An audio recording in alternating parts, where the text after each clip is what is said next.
Welcome to the Transitions Daily podcast. Transitions Daily is an online recovery group that offers a daily distribution of popular recovery resources accompanied by a secret Facebook group for discussion.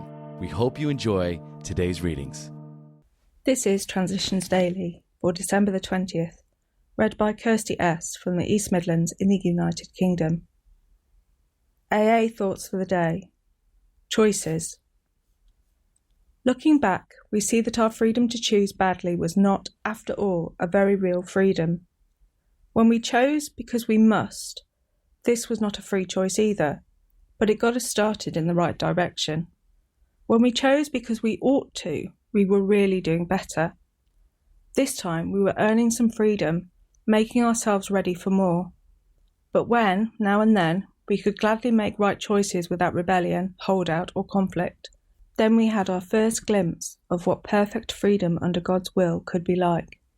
Bill W., May 1960. The Language of the Heart, page 302. Thought to consider. We live life in the moment but understand it looking back with the tool of gratitude. Acronyms. ODAAT. One day at a time. Just for today. Compensation. From The Three Legacies of Alcoholics Anonymous. Shortly after the financial investigation episode, Father Ed Dowling, our Jesuit friend from St. Louis, turned up in New York. Still puzzled, I put the case up to him. He asked, "Do you think AA requires your full-time efforts?" I replied, "Yes, I think it does, perhaps indefinitely." Then he inquired, "Could you become a paid therapist, taking money for 12-step work?" I told him that this issue had been settled long since. Most emphatically, I could not, regardless of the consequences, nor could any other AA member. This meant that Dr. Bob and I must certainly never accept money for 12-step work, but that we could be recompensed for special services. We both accepted Father Ed's down-the-middle advice and have stuck by it ever since, and I am glad to say the status for Dr. Bob and me was later accepted as correct in principle by our entire fellowship. Alcoholics Anonymous comes of age, page 195. Daily Reflections, the Rewards of Giving. This is indeed the kind of giving that actually demands nothing. He does not expect his brother sufferer to pay him or even to love him. And then he discovers that by the divine paradox of this kind of giving he has found his own reward, whether his brother has yet received anything or not. 12 Steps and 12 Traditions, page 109. Through experience with 12-step work, I came to understand the rewards of giving that demands nothing in return. At first, I expected recovery in others, but I soon learned that this did not happen. Once I acquired the humility to accept the fact that every 12-step call was not going to result in a success, then I was open to receive the rewards of selfless giving. As Bill sees it, random quote, the reality of spiritual experiences. Perhaps you raised the question of hallucination versus the divine imagery of a genuine spiritual experience. I doubt if anyone has authoritatively defined what a hallucination really is. However, it is certain that all recipients of spiritual experiences declare for their reality. The best evidence of that reality is in the subsequent fruits. Those who receive these gifts of grace are very much changed people, almost invariably for the better. This can scarcely be said of those who hallucinate. Some might think me presumptuous when I say that my own experience is real. Nevertheless, I can surely report that in my own life and in the lives of countless others, the fruits of that experience have been real, and the benefactions beyond reckoning. Talk, 1960. Big Book quote.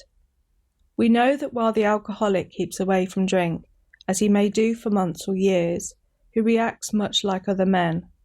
We are equally positive that once he takes any alcohol whatever into his system, something happens, both in the bodily and the mental sense, which makes it virtually impossible for him to stop.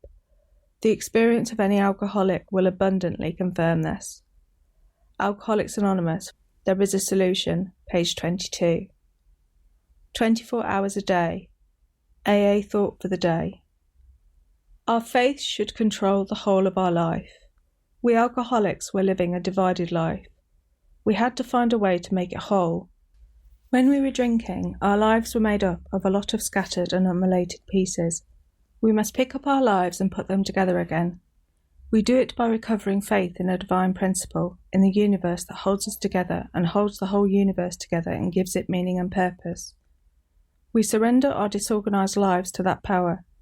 We get into harmony with the divine spirit and our lives are made whole again. Is my life whole again? Meditation for the day. Avoid fear as you would a plague. Fear, even the smallest fear, is a hacking at the cords of faith that bind you to God. However small the fraying, in time those cords will wear thin, and then one disappointment or shock will make them snap. But for the little fears, the cords of faith would have held firm. Avoid depression, which is allied to fear. Remember that all fear is disloyalty to God. It is a denial of His care and protection. Prayer for the day. I pray that I may have such trust in God today that I will not fear anything too greatly. I pray that I may have assurance that God will take care of me in the long run. Hazelden Foundation, P.O. Box 176, Centre City, MN 55012. My name is Kirsty, and I am an alcoholic. We hope you enjoyed today's readings. You can also receive Transitions Daily via email and discuss today's readings in our secret Facebook group. So for more information, go to dailyaaemails.com today. Other than the 24 hours a day reading, unless otherwise specified, all quotes copyright Alcoholics Anonymous World Services, Inc., 1952, 1957, 1967, 1973, 1975, 1976, 1980, 1981, 1984, 1985, 1988, 1990, or 2001.